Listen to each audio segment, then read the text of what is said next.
ñu ne ah Tëngéej fal nañ Seydou Diouf maire Tëngéej loolu ambition boobu dafa nekk ambition bu légitime ndax man yàlla def na bi may am ñaar fukki at ak juróom-ñett ci la ma président Mbaye Jacques Diop jël def ma directeur de cabinet ma def ak moom fii fukki at ci mairie bi novembre 2001 bañ fiy génn délégation spéciale moo ñu fi génnee délégation spéciale moo ñu fi génnee waaye man yàlla dafa def li am fii ci dëkk bi ma nekkoon ci wetam mu ma yónni ma koy doxal sapeur pompier yi mën naa leen tracer histoire bi ba ma demee Nantes di waxtaan ak le député maire Jean-Marc Ayrault loolu yëpp pour que Tëngéej am sapeur pompier parce que sapeur pompier ba mu fi gëjoon a am c'était en 1962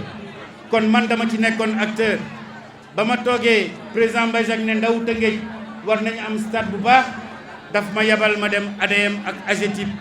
toog fii di surveiller chantier maa ngi fi woon dama ci bokkoon fekke ko dox ko pour mu nekk noonu laa fekkee dox pour que quai de pêche bi nekk Ndeppe ñu mën ko defaraat ministre de la pêche en son temps Abdourahmane Sow moo fi ñëwoon fii pour def ko noonu lañ doxee wax pour que abattoir yi ñu mën ko defaraat abattoir yooyu dara soppeewu ji ba mu ma nee dañu war a tijji hôpital yu Mbargane Diop man mii la yabal ak Mballo Dia Thiam ñu dem Thiès jëli matériel bi ñu tijji ko yu Mbargane Diop tey ñëpp xam nañ ne fonctionnel nañ ba nga xamee ne lépp loo xam ne mu ngi koy def pour que Tëngéej mën a màgg Rufisque 2 mën a juddu dama ne président Mbaye Jacques Diop daf ma impliqué woon ci liggéey boobu kon man xaaruma tey ma ne damay liggéey pour Tëngéej ba ma amee ñaar fukki at ak juróom-ñett ba léegi dama liggéeyal Tëngéej te tey it assemblée nationale gama ne ba ñu waxee fii ne dañuy supprimer ville de Rufisque ba ñu waxee ne dañuy supprimer ville de Rufisque ba ñu waxee ne dañuy supprimer ville de Rufisque mu nekk un projet man maa bokk Benno Bokk Yaakaar nekk le premier responsable bu taxaw ne projet boobu je vais m'y opposer et j'ai tenu le débat may gërëm le président Macky Sall parce qu'il m'a entendu parce que newoon naa ko loolu boo ko defee du la indil njëriñ parce que Tëngéej dafa am ñoom du Ndiaye ñii ñoom Bara Ndiaye ñii ba ñuy commencé football fële ca terrain central la woon ak ñoom Abo Coulibaly Tëngéej gépp foofu la ndaw yi daan daje loolu dafa amoon signification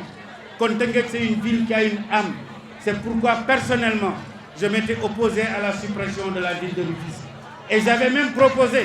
que s'il y avait une suppression à faire c'était bel et bien la suppression de ces communes qui n'ont pas encore les moyens de porter l'espoir du développement de nos populations kon nag tey gis-gis boobu laa amoon bu yàlla defee li mu def tey ba ñu toll fii kon jaadu na sama xam-xam sama expérience samay relation ma jagleel ko Tëngéej dinaa jox nag Tëngéej sama bopp utuma ci len politique ma man pour amay koppar dama am moyen au contraire dem uti indi ci dëkk bi ñu defar suñu dëkk loolu moo ma war bërki dem dugg naa di jaale ay dëj Ndar bu ndaw waaye ci ay briques laa doon jaar loolu daf ñu war a interpeller parce que les populations sont en train de souffrir démb maa ngi woon Jokkul gis xale ya fa nekk am ay objectifs de développement dañ leen war a accompagner donc tey maa ngi tàllal loxo képp kuy doomu Tëngéej kenn mënu ko tabax ci xuloo xiiroo ak ŋaayoo man damay woo képp kuy doomu Tëngéej idée yi nga am nga ñëw ñu def ko ci même panier bi pour que ensemble nous portions le destin de notre ville. Le temps du changement pour Rufisque est arrivé et je voudrais avec vous, à partir du PPC, mais avec générosité et ouverture sur les différentes composantes de Rufisque et particulièrement de Benno Bokk Yaakaar, à qui je tends la main, que nous puissions ensemble porter un nouveau destin pour notre ville. Cette ville mérite ce nouveau destin. Mais ce nouveau destin, il faudra le faire dans la concertation avec les acteurs. Ce nouveau destin, il faudra le faire avec Rufisque chevillé au corps, dans un contexte où, pas loin d'ici, très bientôt, l'exploitation du gaz et du pétrole va arriver. Et il faudra qu'en tant qu'acteur politique, qu'en tant que municipalité, nous puissions intégrer cette nouvelle dynamique dans les orientations à avoir pour notre ville, pour que nos populations, la jeunesse de notre ville, puissent en bénéficier. Je l'ai dit et je le répète, le PPC est un parti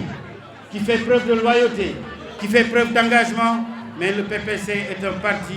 qui exige le respect de la part de tous ses partenaires dans le cadre de la coalition que nous partageons. Je voudrais dire, pour terminer, que am na ñu commencé waxtaanal ubbi nañ suñu bopp ubbi nañ suñuy bunt ñu ngi dox ñu ngi wax am na suñu ay rakk yu nekk ci dëkk bi di fi def lu baax am ay ambition suñu cër mooy ñu waxtaan ak ñoom tàllal leen loxo comme ni ma ko defee tey ak mon frère Djibi Sow. PPC am na ay cadre. Je vois mon jeune frère Mor Mbaye, il est là présent. C'est un cadre de haut niveau, banquier de profession. fa mu dëkk mu ngi fay def lu baax kon tey suñu cër mooy commune de Rufisque Nord bi ñu fexe naka la ñuy dajalee xale yi pour que ñoom ñu porter le destin. noonu lañ koy defee à l'ouest noonu lañ koy defee à l'est parce que ñu ngi waxtaan ak ñu bëri dans ces différentes communes pour que suba ak si biir qu'il n'y ait pas de dissension parce que simplement on n'a pas beaucoup partagé. J'estime que le maire de la ville de Rufisque doit impulser une politique mais en parfaite harmonie avec les 3 communes qui composent la ville. Je le dis parce que bu fekkee ne da nga am orientation boo dégagé war a jël ay moyens importants di ko def pour assainir Rufisque mënuloo à la ville assainir Rufisque sans un accompagnement des communes qui composent la ville te mënuloo assainir est bàyyi nord bu boobaa canal bi la mu koy soxlaa du fa yegg mënuloo defar tali ouest te tali bi du wër dëkk bi ba mën a yegg est parce que bu boobaa équation de mobilité bi nga réglé doo bi nga bëgg a réglé doo ko mën réglé. Bref loolu lépp pour wax leen ne chantier bi yaatu na man nag sas bien non yéen waa PPC yéen a ne naa nekk candidat. Cette candidature je vais l'accepter parce que simplement notre ville a grandi territorialement. Rufisque a grandi. Mais les investissements qui devaient accompagner cette croissance démographique et territoriale de Rufisque, ces investissements n'ont pas accompagné cette croissance. tey boo demee quartier bu mel ni Cité Dabakh nga xam ne Tëngéej dafa màggee foofu diggante takkook yooyu màggee diggante Guy Murit ginnaaw Arafat dem ba jéggi autoroute à péage ca ñoom Nabou Diouf foofu tey Tëngéej dafa màggee waaye investissement yi ñu war def pour mu accompagner loolu malheureusement suivrul kon mbokk yi gannaaw ñaan ngeen ne naa nekk candidat wax ngeen ma ko te loolu moo ma warloo sama diggante ak président Mbaye Jacques Diop pour que fa mu tëdd mu mën a tàlli candidature boobu nangu naa ko dinaa ci taxaw dinaa ci dox dinaa ci wax. damay koy commencer ci président Mbaye Jacques Diop ndax président Mbaye Jacques Diop bi mu demee nekkee maire. dafa jël président Seydou Diouf def ko ci wetam mu nekk directeur de cabinet pendant 15 ans léegi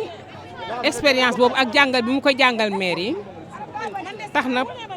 président Mbaye Jacques bi mu gisee ne dafa nekk mag mu ne moom daal day xool kan la dénk parti am ci biir militant yi ci biir responsable yi mu ne nag booy mayal ki la neex booy dénkal ki nga wóolu mu ne moom seet na ba xam ne président Seydou Diouf moom la wóolu moom lay dénk parti am. kon loolu moo tax yéen tamit tey ngeen topp ko pour fas yéene ko apporter le soutien. loolu moo tax ci kàttanu yàlla ñu topp ko par expérience am ak xam ne vraiment mun na yore parti moo tax ñun ñëpp ñu ko topp ko. alors tey jii lan moo war a nekk taxawaay parce que li des ci élection yi maximum benn 4 mois la. waaw li des ci élection yi bareetul li ci des mooy dox ak wax yaatal parti bi. gën a boole ñëpp parce que dañu nekk ci benn coalition Benno Bokk Yaakaar képp koo xam ne Benno Bokk Yaakaar nga yooyu ñu dem waxtaan ak yow pour que ñu ànd dem gagner élection yi à la mairie de la ville.